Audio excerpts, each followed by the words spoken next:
Moçambicanos e moçambicanas, em vosso nome, a Frelimo proclama hoje, solenemente, a insurreição geral armada do povo moçambicano contra o colonialismo português para a conquista da independência total e completa de Moçambique.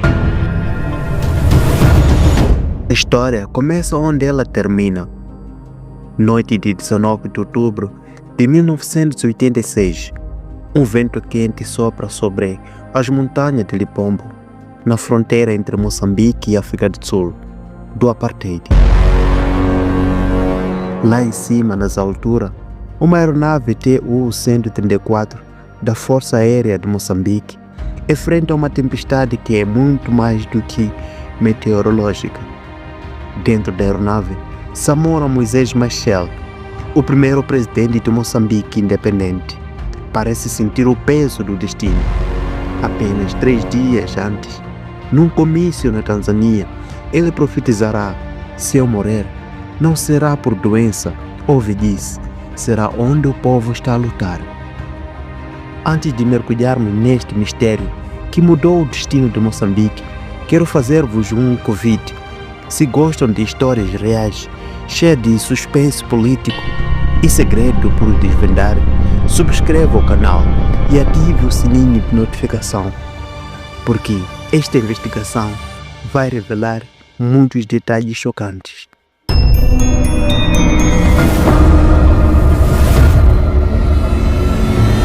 Agora às 18h02 da noite, essa profecia está prestes a cumprir-se de maneira terrível. O avião presidencial, que deveria estar a pousar em Maputo, inexplicavelmente vira para o sul, para o território do inimigo. Para entendermos o que aconteceu naquela noite, precisamos voltar atrás, no tempo, ano de 1986. Moçambique vivia uma guerra civil brutal. Do outro lado da fronteira, o regime do apartheid sul-africano vê em Samora Machel uma ameaça. Apesar de acordo de combate assinado 2 anos antes para cessar a hostilidade, a guerra secreta continua, e é aqui que entram os sinais, alguns reais, outros fantasmas. O avião de Samora dependia de radiobalizas para navegar. Estas balizas eram como faróis digitais que guiavam os pilotos, mas naquela noite algo estranho aconteceu. A baliza de Matsapa, na Suazilândia, estava desligada. Testemunhos posteriores sugeriram que uma baliza falsa operada pelos serviços secretos sul-africanos pode ter emitido sinais que confundiram os pilotos. Imagine a cena. Dentro do cabine, os pilotos soviéticos confrontados com um instrumento que mostravam uma rota, mas atrás das janelas apenas escuridão e montanhas.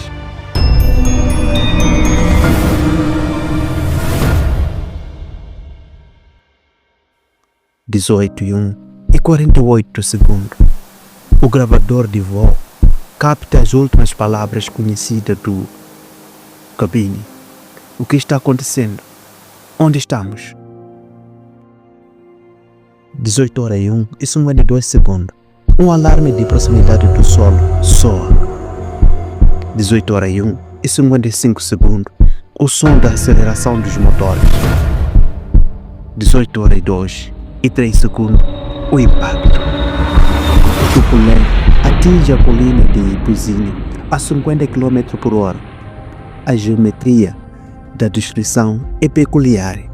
A cauda permanece praticamente intacta, enquanto a cabine frontal é esmagada como uma lata de sardinha. Entre os destroços encontram-se 35 corpos. Samora Machel está entre eles.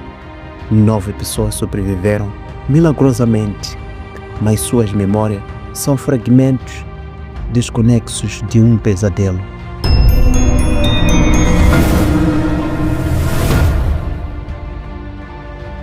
Imediatamente após o acidente, começou a batalha pelas narrativas.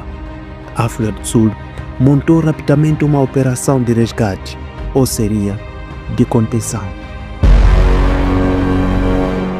A Comissão Margarita, estabelecida para investigar O desastre tornou-se um campo de batalha político. A versão sul-africana: erro do piloto, fadiga, mau tempo, confusão na navegação. A versão moçambicana e soviética: sabotagem deliberada, um farol falso, operação secreta, assassinato político. Os peritos soviéticos apresentaram relatórios técnicos mostrando inconsistência nos dados do voo. Os sul-africanos contra-atacaram com especialistas que falavam em convergência trágica de fatores. Enquanto os técnicos discutiam, as perguntas fundamentais permaneciam: por que o avião voou 60 km para dentro do espaço aéreo sul-africano? Por que os sistemas de navegação falharam precisamente naquela noite?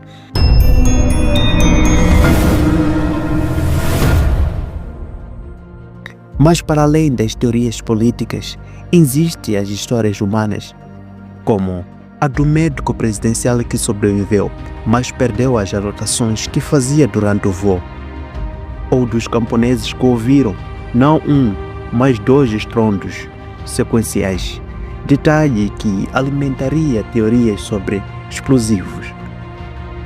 A viúva de Samora, Graça Machel, diria mais tarde: eles não mataram apenas um homem, mataram um sonho. E de facto o sonho de Samora, de um Moçambique socialista e independente, morreu com ele naquela colina. Nos anos que se seguiram, o país abandonaria o marxismo, abraçaria o multipartidarismo e faria paz com a Renamo. Mas as perguntas sobre o Buzini continuariam a ecoar.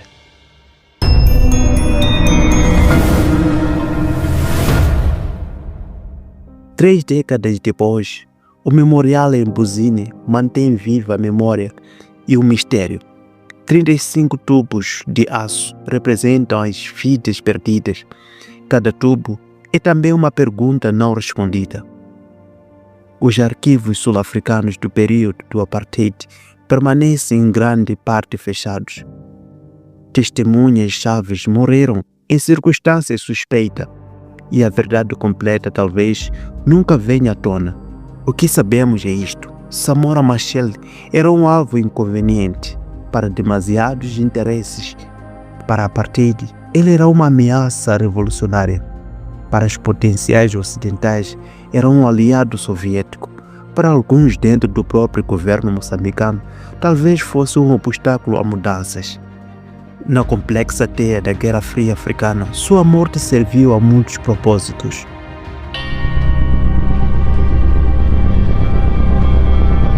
Hoje, quando visitamos o memorial em Buzini, o silêncio fala mais alto que qualquer teoria. Os 35 tubos de aço sussurram ao vento as mesmas perguntas: foi acidente? Foi assassinato? Foi uma convergência trágica de fatores? E se esta investigação histórica vos fascinou, temos mais mistério por desvendar. A vossa subscrição é o que nos permite continuar a produzir conteúdo deste nível. Deixe nos comentários a vossa teoria: acidente ou assassinato? E qual deve ser o próximo mistério histórico que devemos investigar? Não se esqueça de ativar o sininho para não perder o nosso próximo vídeo. Samora Machel tornou-se um símbolo da luta pela liberdade, das esperanças traídas, dos segredos que moldam a história. Seu voo final não terminou em Buzini. Continua sempre que um moçambicano pergunta: e se ele tivesse sobrevivido? Continua sempre que estudamos os arquivos incompletos. Continua sempre que recusamos o silêncio sobre o passado. Porque na história, como naquela noite de outubro, às vezes a verdade está escondida nas sombras.